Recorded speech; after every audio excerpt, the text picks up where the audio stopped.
നീ വരുന്നില്ലല്ലേ? ഇല്ല അച്ഛാ, അച്ഛൻ ചെല്ല്.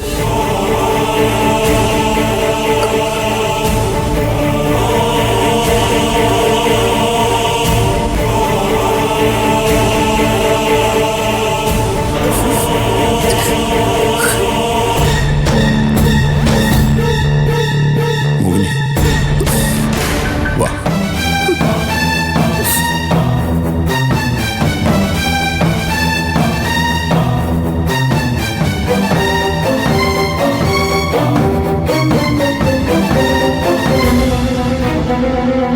ഈ വീടിന്റെ മനസ്സമാധാനം കളയാനാണ് നീ വന്നതെങ്കിൽ നിനക്കത് ദോഷം ചെയ്യും.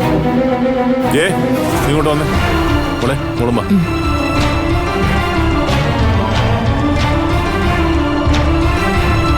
ഭാവന,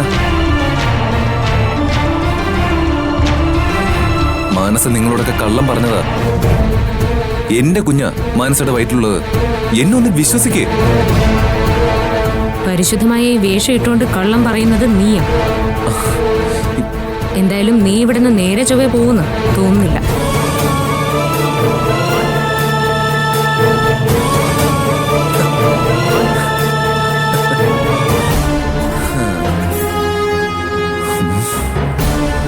മാനസയുടെ റൂം മുകളിലാണെന്ന് തോന്നുന്നു.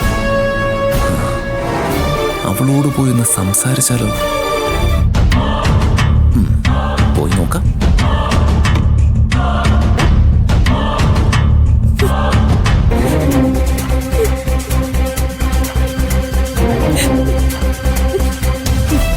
മനസ്സ, എനിക്കറിയാം അന്ന് ഞാൻ തന്നോട് അങ്ങനെയൊക്കെ സംസാരിച്ച ശേഷം ആ ലോക്കറിന്റെ കീ ചോദിച്ചതുകൊണ്ടാ താൻ എന്നോട് പിണങ്ങിയതെന്ന്.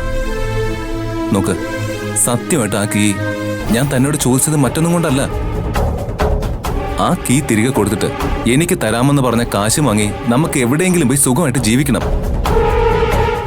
അതായിരുന്നു എൻ്റെ ഏറ്റവും വലിയ സ്വപ്നം. പക്ഷേ അവരെന്നെ തന്ത്രപൂർവ്വം ചതിച്ചു.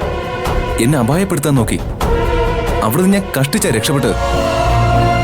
പിന്നീട് എനിക്ക് നിന്റെ മുമ്പിലേക്ക് വരാൻ തോന്നിയില്ല.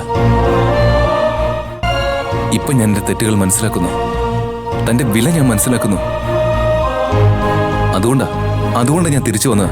സുനിൽ ഈ പറഞ്ഞതൊക്കെ കുറച്ചു മുൻപേ ആയിരുന്നെങ്കിൽ ഞാൻ വിശ്വസിക്കുമായിരുന്നു. ഇനി ഞാൻ ഒന്നും വിശ്വസിക്കില്ല. വിശ്വസിക്കണം മനസ്സാ. വിശ്വസിച്ചേ പറ്റൂ. നീ ഇല്ലാതെ എനിക്ക് ജീവിക്കാൻ പറ്റില്ല. സത്യമായിട്ടും പറ്റില്ല. സുനിലേ, ദയവായിട്ട് ഞാൻ പറയുന്നൊന്ന് കേക്ക്. ആ പഴയ മനസ്സ് മരിച്ചുപോയി. ഇത് മറ്റൊരു മാനസയാ. മറ്റൊരാളുടെ ഗർഭം വാടകയ്ക്ക് ചുമക്കുന്ന മറ്റൊരു മാനസ. ഇല്ല മനസ്സ, ഞാനിത് വിശ്വസിക്കില്ല. നിനക്കൊരിക്കലും അങ്ങനെയൊന്നും ചിന്തിക്കാൻ കഴിയില്ല. ഒരു പ്രത്യേക സാഹചര്യത്തില് എനിക്കങ്ങനെ ചിന്തിക്കേണ്ടി വന്നു. അതുകൊണ്ട് ഇനി ഒരിക്കലും എനിക്ക് പഴയ മനസ്സാവാൻ കഴിയില്ല. മനസ്സ, എന്നോട് ഒരിക്കലും നീ ഇങ്ങനെ ഒന്നും പെരുമാറരുത്. നീ എന്നെ ഒഴിവാക്കുന്നത് നമ്മുടെ കുഞ്ഞിനെ അനാഥാക്കുന്നതിന് തുല്യമാണ്. സുനിൽ, ഞാൻ എത്ര വട്ടം പറഞ്ഞു ഇത് നമ്മുടെ കുഞ്ഞല്ലെന്ന്. ഇത് സൂര്യയുടെയും ഭാവനയുടെയും കുഞ്ഞാ. ഒന്ന് വിശ്വസിക്ക്. ഞാൻ കളങ്കപ്പെട്ടവളാണ്, ഇല്ലാന്ന് പറയുന്നില്ല. പക്ഷെ അതിന്റെ പേരിൽ എന്നിൽ അധികാരം സ്ഥാപിക്കാനൊന്നും ഇനി ആരും വരരുത്. അതുകൊണ്ട് അങ്കിളുടെ ആന്റിയുടെ അടുത്തേക്ക് പോകുന്നതാണ് നല്ലത്. ഇല്ല മാനസ, ജീവിച്ചാലും മരിച്ചാലും അത് നിന്നോടൊപ്പം തന്നെ ആയിരിക്കും. നിന്നെ മറന്നുകൊണ്ട് ഞാൻ ഇനി എവിടെയും പോകുന്നില്ല. ദേ, ഇതിനൊരു തീരുമാനമാവുന്നത് വരെ ഈ വീടിന്റെ ഏതെങ്കിലും ഒരു മൂലയിൽ ഞാൻ ഉണ്ടാവും. അത് വീടിന് പുറത്തായാലും എനിക്ക് സന്തോഷമേ ഉള്ളൂ. തന്നെ ഞാൻ അങ്ങനെ ആർക്കും വിട്ടുകൊടുക്കില്ല മാനസ.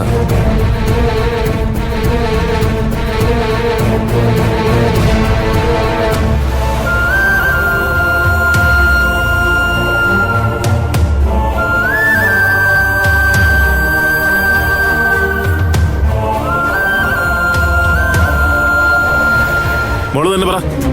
ജയൻ നമ്മളോടൊരു വാക്ക് പോലും പറയാതെ ഈ വീട് മാനസിക ഇഷ്ടദാനമായിട്ട് കൊടുത്തത് ശരിയാണോ?